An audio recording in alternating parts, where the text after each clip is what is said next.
कितना बड़ा धोखा हमारे साथ किया, जरा समझिए। इस कानून का क्या नाम है? Place of worship act. Hindi में कहते हैं पूजा स्थल कानून। पूजा कौन करता है? मुस्लिम पूजा करते हैं क्या? नहीं, मुस्लिम प्रार्थना करते हैं, हिंदू पूजा करते हैं, मूर्ति की पूजा होती है और निराकार ब्रह्म की प्रार्थना होती है। तो ये प्लेस ऑफ वर्शिप एक्ट है जो सुप्रीम कोर्ट में मैं पिछले 4 सालों से समझा रहा हूं। इसका नाम प्लेस ऑफ वर्शिप एक्ट है, तो किसके हित के लिए हुआ? ये पूजा स्थल के लिए हुआ। पूजा स्थल को क्या कहते हैं? मंदिर। और इस कानून का पहला सेक्शन ये कहता भी है कि रिलीजियस कैरेक्टर चेंज नहीं होगा। हम भी कह रहे हैं रिलीजियस कैरेक्टर चेंज नहीं होना चाहिए, और हमारा ये कहना है कि मंदिर का रिलीजियस कैरेक्टर चेंज होता भी नहीं। कैरेक्टर और अपीयरेंस, इसमें अंतर है। इस समय मैंने पीला वस्त्र पहना हुआ है, ये रामनामी दुपट्टा रखा हुआ है, अभी तिलक लगा लिया, तो मैं क्या दिख रहा हूं? हिंदू। मैं बगल के मस्जिद में जाऊं, सफेद कुर्ता पैजामा पहनूं, गोल टोपी लगा लूं, तो क्या दिखूंगा? मुस्लिम। मैं क्रॉस पहन लूं तो क्या दिखूंगा? क्रिश्चियन। मैं साफा बांध दूं तो क्या दिखूंगा? सिख। ये मेरा चरित्र नहीं है, ये मेरा कैरेक्टर नहीं है, ये मेरा है? रूप, अपीयरेंस। और कानून किसकी बात करता है? कैरेक्टर की। तो कैरेक्टर, मैं हिंदू हूं या मुस्लिम हूं या पारसी हूं या ईसाई हूं या सिख हूं, मेरा कैरेक्टर जानने के लिए क्या करना पड़ेगा? सर्वे। मैं सुप्रीम कोर्ट में हूं, काले कोर्ट में हूं, क्या दिखता हूं? एडवोकेट। मैं हॉस्पिटल में जाऊं, सफेद कोट पहन लूं तो कैसा दिखूंगा? डॉक्टर। पुलिस लाइन में चला जाऊं, खाकी वर्दी पहन लूं तो कैसा दिखूंगा? इंस्पेक्टर। लेकिन मेरा कैरेक्टर क्या है, ये जानने के लिए आपको सर्वे करना पड़ेगा। मैंने कहा पहला मेरी ये दलील थी कि इसका नाम प्लेस ऑफ वर्शिप एक्ट है, तो कृपया इसको प्लेस ऑफ वर्शिप के पक्ष में इसकी इंटरप्रिटेशन करिए, प्लेस ऑफ प्रेयर के नहीं। मंदिर को प्लेस ऑफ वर्शिप कहते हैं और मस्जिद को प्लेस ऑफ प्रेयर कहते हैं। There is a difference between place of worship and place of prayer. आपको किसी एयरपोर्ट पे प्लेस ऑफ वर्शिप नहीं मिलेगा, क्या मिलता है? Place of prayer. क्यों? क्योंकि प्लेस ऑफ प्रेयर फिक्स नहीं होता, आप उसको बदलते रहिए। आज यहां प्लेस ऑफ प्रेयर है, कल पे यहां गोडाउन हो जाएगी, प्लेस ऑफ प्रेयर इधर चला जाएगा, परसों उधर चला जाएगा, नरसों उधर चला जाएगा। प्लेस ऑफ वर्शिप बदल नहीं सकता। प्लेस ऑफ वर्शिप को कहते हैं पूजा स्थल। पूजा स्थल का मतलब मंदिर। हिंदूला ये कहता है एक बार प्राण प्रतिष्ठा हो गई, भगवान को आपने आह्वान कर दिया, पूजा शुरू हो गई, तो जब तक विसर्जन नहीं हो जाएगा वो क्या रहेगा? पूजा स्थल। केवल मंदिरों में पूजा नहीं होती, नीम के पेड़ के नीचे, पीपल के पेड़ के नीचे, बरगद के पेड़ के नीचे पूजा होती। भारत में ऐसे लाखों स्थान है, खासतौर पर हमारे ट्राइबल एरिया में मंदिर नहीं है, वहां पे पीपल के पेड़ के नीचे शिवलिंग स्थापित करके पूजा करते हैं। आंधी आती है, तूफान आता है, पीपल का पेड़ टूट जाता है, क्या मंदिर बदल जाता है क्या? बताइए जरा। नहीं। जैसे पीपल का पेड़ टूटने से या मंदिर की डाल, नीम की डाल टूटने से या बरगद की डाल टूटने से मंदिर का कैरेक्टर नहीं बदलता, वैसे मंदिर का गुंबद बदल देने से भी मंदिर का कैरेक्टर नहीं बदलता। Once a temple always a temple. एक बार प्राण प्रतिष्ठा हो गई, जब तक विसर्जन नहीं होगा वो मंदिर ही रहेगा। और इस्लामिक सिस्टम क्या कहता है? माने ना माने अलग बात। इस्लामिक सिस्टम ये कहता है, जो इस्लामिक लॉ है, मस्जिद वहां बनेगी जहां पे भूमि समतल होगी, पुश्तैनी भूमि होगी, जायज तरीके से कमाई गई पैसे से खरीदी गई भूमि होगी, या किसी ने दान किया होगा। अब ये ना माने अलग बात है, लेकिन जो जहां से इस्लाम शुरू हुआ वहां कानून क्या कहता है वो बता रहा हूं। वहां ये कहते हैं कि किसी और के घर के ऊपर, किसी और के जमीन के ऊपर, किसी और ढांचे के ऊपर मस्जिद नहीं, जो ढांचा बनता है उसको मस्जिद नहीं बोलते, उसको मस्जिद ज़रार कहते हैं। और मस्जिद ज़रार में नमाज पढ़ना हराम है। मेरा ये कहना है, बाबर, हुमायूं, तुगलक, गजनी, गोरी ने यहां मस्जिद नहीं बनाई, उन्होंने मस्जिद ज़रार बनाई, और मस्जिद ज़रार में नमाज पढ़ना हराम है। तो हिंदू लॉ के अनुसार बाबर, हुमायूं, तुगलक, गजनी गोरी ने जो गुम्बद तोड़े वो आज भी मंदिर है, और इस्लामिक लॉ के अनुसार जो उन्होंने गुम्बद तोड़ के नमाज पढ़वाया वो मस्जिद ज़रार है। तो ये कानून अन इस्लामिक भी हो गया और हिंदुओं के भी खिलाफ हो गया। क्यों? क्योंकि ये बदलने ही नहीं दे रहा। ये कानून सेल्फ कंट्राडिक्टरी है। एक तरफ इसका नाम पूजा स्थल कानून यानी मंदिरों के हित में करेक्टर की बात करता है, करेक्टर बिना जांचे पता नहीं हो सकता, और अगले सेक्शन 3(4) में कहता है आप उसको बदल नहीं सकते। अरे भाई, जब हमको चरित्र पता चल गया कि ये मंदिर है तो फिर उसको बदलेंगे नहीं तो फिर बात कैसे बनेगी? कट ऑफ डेट क्या दे दिया? 15 अगस्त 1947, जब भीषण दंगा हो रहा था, नोआखाली हो रहा था, कहां कहां दंगा हो रहा था। उस दंगे में हिंदुओं के मंदिर, केवल हिंदुओं को नहीं मारा गया था, हिंदुओं के मंदिरों पे भी कब्जा हुआ था। ये कानून पे बनाने वालों से मैं आज पूछता हूं, और जो लोग सुप्रीम कोर्ट में दुहाई दे रहे हैं, एक बार उनसे भी पूछा जाना चाहिए, समाज को पूछना चाहिए कि 15 अगस्त 1947 वाले दिन, जिस दिन इतना भीषण दंगा हो रहा था देश में, उस दिन अगर किसी मंदिर पे कब्जा हो गया तो वो जायज हो गया। मतलब आप दंगों को भी जायज ठहरा रहे हो, आप बाबर के काम को भी जायज ठहरा रहे हो, हुमायूं के काम को जायज ठहरा रहे हो, औरंगजेब, खिलजी सबके काम को जायज ठहरा रहे हो। क्या ये भारत की सरकार आक्रांताओं के इल्लीगल काम को लीगलाइज करने के लिए बनी हुई है क्या? कानून इल्लीगल काम को लीगलाइज करने के लिए बनता है, न कि इल्लीगल काम को इल्लीगल घोषित करने के लिए बनता है, न कि इल्लीगल काम को लीगलाइज करने के लिए। ये कानून बना के कोर्ट का दरवाजा बंद कर दिया। ये कानून बना के वहशी दरिंदों के इल्लीगल काम को लीगलाइज कर दिया। ये कानून पब्लिक ऑर्डर की आड़ में बनाया गया, और पब्लिक ऑर्डर केंद्र का विषय नहीं है। अभी आप सुनते होंगे जब किसी राज्य में दंगा होता है तो एक सफाई आती है केंद्र सरकार की तरफ से कि लॉ एंड ऑर्डर किसका विषय है? राज्यों का। ये सुना होगा आप लोगों ने बहुत बार कि लॉ एंड ऑर्डर किसका विषय है, और यह कानून लॉ एंड ऑर्डर के नाम पे बनाया गया, और लॉ एंड ऑर्डर किसका विषय है? राज्यों का। तो सेंट्रल गवर्नमेंट को पावर ही नहीं थी कानून बनाने की, लेकिन बना दी, लॉ एंड ऑर्डर के नाम पे बना दी। ये कानून हमारे देवी देवताओं में भेदभाव करता है। भगवान राम भी विष्णु के अवतार, भगवान कृष्ण भी विष्णु के अवतार। अयोध्या को तो कह दिया ठीक है भैया, अयोध्या का मुकदमा कोर्ट में चलेगा, लेकिन मथुरा का मुकदमा कोर्ट में चलेगा नहीं।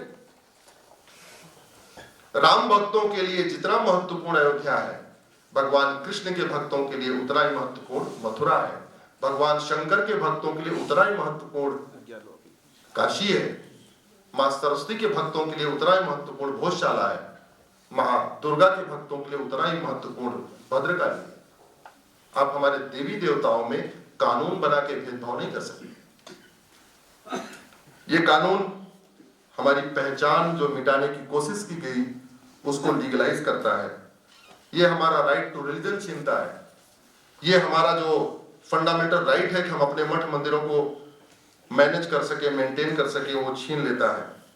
हिंदू लॉ के भी खिलाफ है, इस्लामिक लॉ के भी खिलाफ है, और सेकुलरिज्म के भी खिलाफ। आजकल सेकुलरिज्म की खूब दिहाई दी जाती है। केंद्र सरकार इसलिए थोड़ी होती है कि एक पक्ष के हित में कानून बनाए। और जरा कानून देखिए, मैं एक ही सरकार के द्वारा बनाए गए दो कानून दिखा रहा हूं आपको। एक 1995 में बना है वक्फ एक्ट, और दूसरा 1991 में बना है प्लेस ऑफ वर्शिप एक्ट।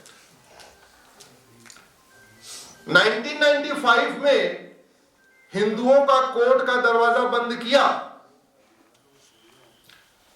लेकिन फिर भी एक छोटा सा एक रास्ता दिया जिसको कहते हैं वक्फ बोर्ड, वक्फ ट्रिब्यूनल। हालांकि वो जानलेवा रास्ता है, वो रास्ता जानलेवा है, लेकिन फिर भी एक छोटा सा रास्ता है। प्लेस ऑफ वर्शिप एक्ट बनाया तो इसमें तो प्लेस ऑफ वर्शिप बोर्ड और प्लेस ऑफ वर्शिप ट्रिब्यूनल बनाए नहीं। वक्फ एक्ट में सर्वेयर बना दिया कि वो सर्वेयर पूरे देश में घूमेगा, घूम घूम के देखेगा कौन सी जमीन मुसलमानों की है, बाबर, हुमायूं, तुगलक, गजनी गोरी की है।